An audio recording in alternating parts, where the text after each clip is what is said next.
पासून साधारणपणे 30 किलोमीटर अंतरावर असणारी ही कार्ला लेणी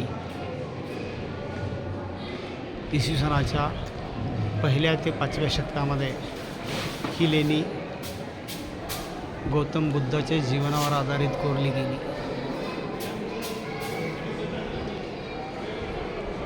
चैत्यगृह भव्य दिव्य अप्रतिम असं पाषाणामध्ये कोरलेलं हे चैत्यगृह, बाजूला असणारे हे 3 महाकाय हत्ती, त्याच्यावर मंदिराची कोरलेली कलाकृती,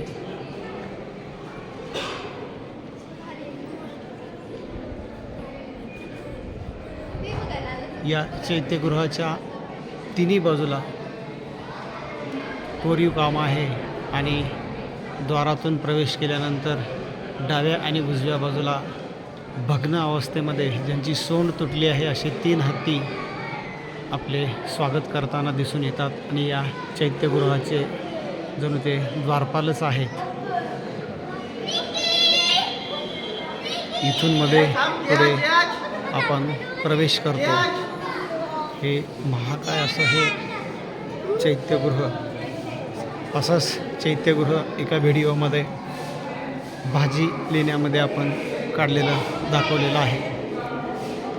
वेगवेगळ्या शृंगार रसामधल्या ह्या अप्सरा देवता आपल्याला या चैत्यगृहात पाहायला मिळतात.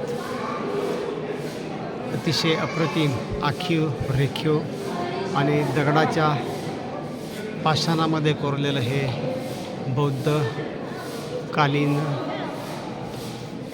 चैत्यगृह आपल्याला या कार्ला लेण्यामध्ये पाहायला मिळतं. प्राचीन काळामध्ये ही लेणी बलुरक नावाने ओळखली जाते.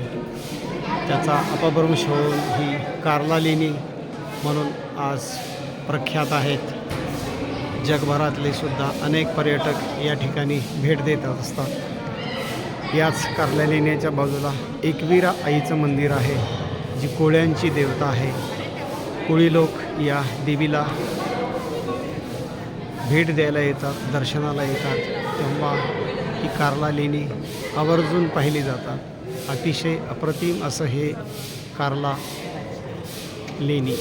एकूण 20 लेण्याचा समूह बौद्ध जीवनावर आधारित आपल्याला या कार्ला लेणीमध्ये पाहायला मिळतो.